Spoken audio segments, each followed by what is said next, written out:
Sonic has needed a win.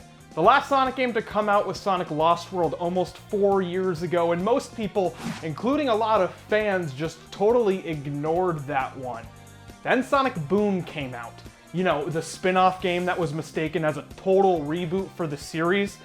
It was horrendous. If Sonic's image wasn't destroyed already, that was the final nail in the coffin.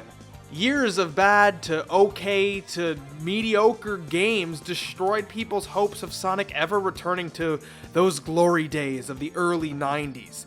This even made some people doubt if Sonic was even ever good in the first place. I think we're at the point where we need to admit that this was never really a great franchise. Nope. Sonic was never good. Yeah, I have a lot of questions. Number one, how dare you? But Sonic's image was saved by an unlikely source.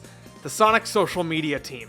Aaron Weber and his crew of Sonic fans took that playful attitude from the early days of Sega's Mega Drive and Genesis marketing and applied it to the internet age by screwing with other companies, celebrating the more silly side of Sonic, and officially embracing the more horrible sides of Sonic canon, including bad games and the ridiculous fanbase. The Sonic social media page is totally a part of the character now, but it would only be a funny shitposting site if the next Sonic game wasn't good. Parallel to San Diego Comic-Con 2016, Sonic had a 25th anniversary party. Dabs were had and the audience shared in the bounty of Totino's pizza rolls. I wish I knew what the party was like, but the stream kept crashing. If I had created a website with this many problems, I'd kill myself. There, Sonic Mania was announced, a retro-style Sonic game made by fan creators for the fans. My reaction to Sonic Mania's announcement was a little lukewarm and maybe, I don't want to say irritated, but this is what Sonic 4 a few years ago was trying to do. To me, Sonic Mania felt a little too late. But as more information about the game got revealed, my opinion slowly started to turn around. And finally, after months of delays, Sonic Mania was released, and wow.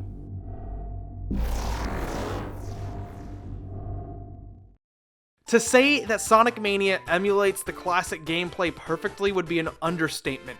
This is classic Sonic. This is not an imitation, this is an evolution. Sonic Mania is basically a fan project. It was made by a team who were discovered by Sega after creating Sonic fan games and animations. And because of that, this game knows what made the original Sonic games so great, and it samples from all of them. But of course, there are a few small twists here and there. You can now control Tails' flight when playing as Sonic and Tails, and Sonic now has a drop dash ability which helps maintain his speed when jumping. If you've played any of the classic Sonic games, you already know how Sonic Mania controls. It's smooth, it's quick, and somehow it feels even better than ever before.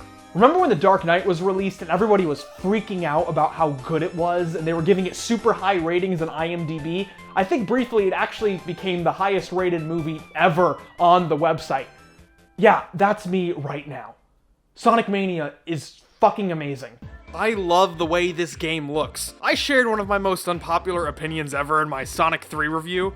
You know, I said Sonic 2 was better, which was, stupid because I should have never made the comparison in the first place. Then I said Sonic 3's sprite art was too cartoony for me. First of all, that was stupid phrasing. I should have said it's too bubbly, and then that contrasted with the more realistic backgrounds, and ultimately that design turned me off a little bit. But Sonic Mania's sprites and sprite animation adds extra detail without getting rid of the pleasing, sleek look of Sonic's earlier sprite designs. I'm choosing not to talk about the story, but all of the in-game cutscene animations are so fluid and it's totally stuffed with character personality. This game doesn't need any dialogue whatsoever. The characters can express what they're feeling without it.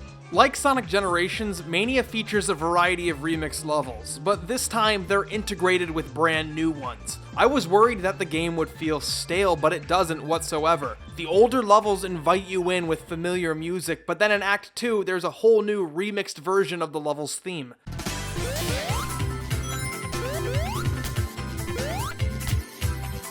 Despite the familiar aesthetic, everything feels fresh and new. Green Hill Zone has been recycled so many times that I figured I'd be sick of it by now. But this ain't your daddy's Green Hill Zone. It also helps that many of these levels aren't fan favorites that have been played over and over again. Oil Ocean Zone was one of my least favorite levels from Sonic 2.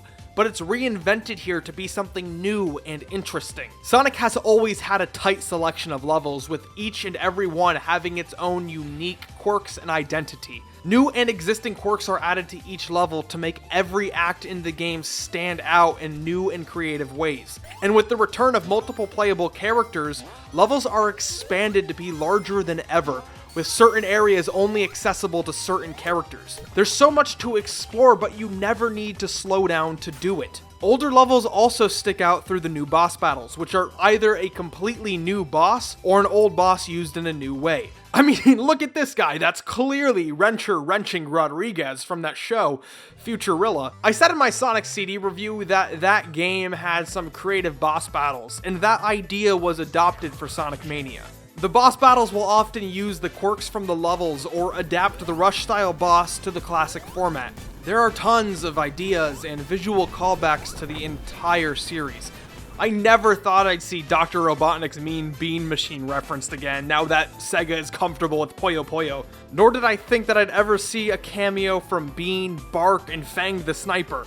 One of the things that I really appreciated was the return of the elemental shields from Sonic 3, but now they interact with the environment, it's so cool. The flame shield will sometimes ignite the set pieces like the oil and oil ocean zone, and the electric shield will magnetize you to the top of the level like in Flying Battery Zone. The blue ring item is from Knuckles Chaotix, and the special stages from both Sonic 3 and Sonic CD make a return. But the Sonic CD special stage is updated with 3D graphics, in the same way that the Sonic 3D Blast special stage was updated for its port to the Sega Saturn. I kind of think that's what Mania was going for, to be sort of an unrealized Sega Saturn Sonic the Hedgehog game. I mean, the options menu has a Sega Saturn controller, the game is filled with low polygon 3D objects, and the pixels rotate, which was something the Genesis wasn't capable of. Not to mention it starts with a fully animated cutscene, which is just beautiful. The callbacks are nice, but I think where the game really shines is in what's new. This shit is so good.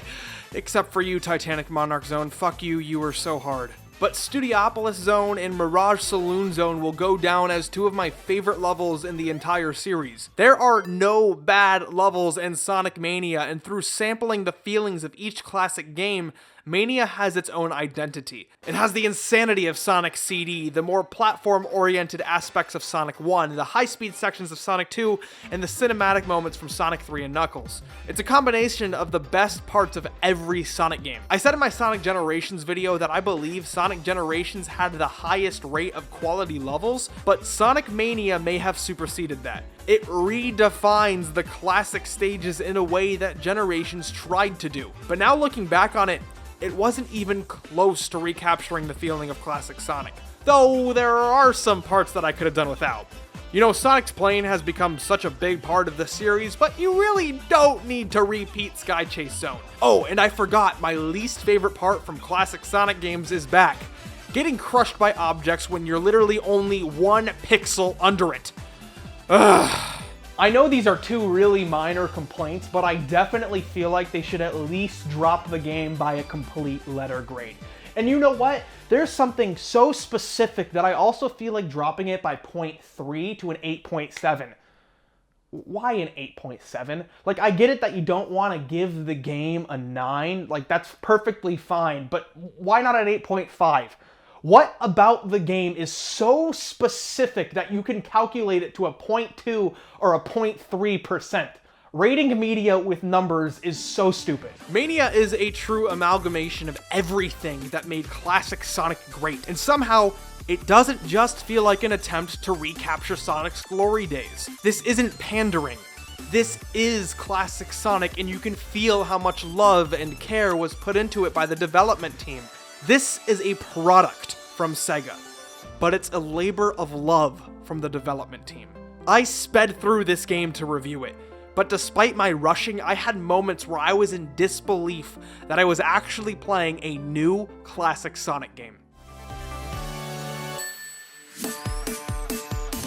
So many Sonic games have tried to go back and recapture that classic feeling, but it's always a step backwards.